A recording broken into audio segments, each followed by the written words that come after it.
నమస్కారం అండి.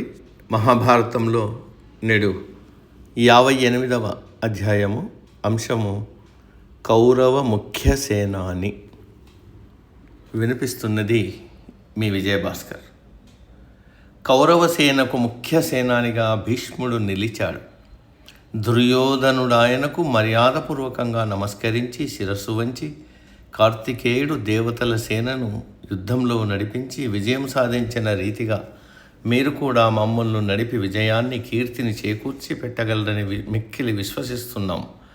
ఆబోతు వెనక నడిచే పశువుల మాదిరిగా మేము మీ వెనక నడుస్తామన్నాడు. అలాగే కానివ్వండి అన్నాడు భీష్ముడు. ఈ సమయంలో నేను చెప్పబోతున్నది జాగ్రత్తగా వినండి.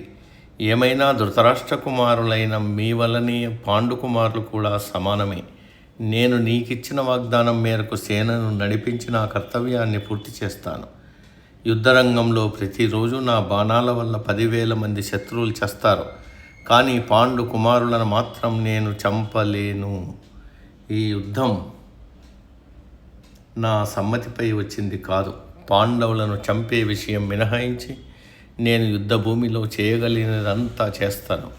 ఇంకో విషయం, మిక్కిలి ప్రేమాస్పదుడైన సూర్యపుత్రుడైన కర్ణుడికి నేను సేనానాయకుడిగా ఉండటం ఇష్టముండదు. అతడు నా ఉద్దేశాలను ఇష్టపడడు. మీకు కానీ ఆ అభిప్రాయం ఉంటే అతన్నే ముఖ్య సేనానిగా నియమించండి. ప్రారంభం నుంచి యుద్ధం నడిపించమని కోరండి. నేను దానికి అడ్డురాను అని చెప్పి భీష్ముడు మౌనం దాల్చాడు. భీష్ముడికి కూడా కర్ణుడి నడవడిక, మార్గము ఏమాత్రం ఇష్టం లేదు. కర్ణుడు అందుకుని, భీష్ముడు బతికున్నంతకాలం నేను బయటే ఉంటాను. ఆయన పోయిన తర్వాతే నేను వస్తాను. అప్పుడు అర్జునుడికి ఎదురై అతన్ని చంపుతాను అన్నాడు. భీష్ముడి షరతులు అంగీకరించి ఆయనను ముఖ్య సేనానిగా అభిషేకించారు. వీరి సేన గొప్ప ప్రవాహం మాదిరిగా కురుక్షేత్రం చేరింది.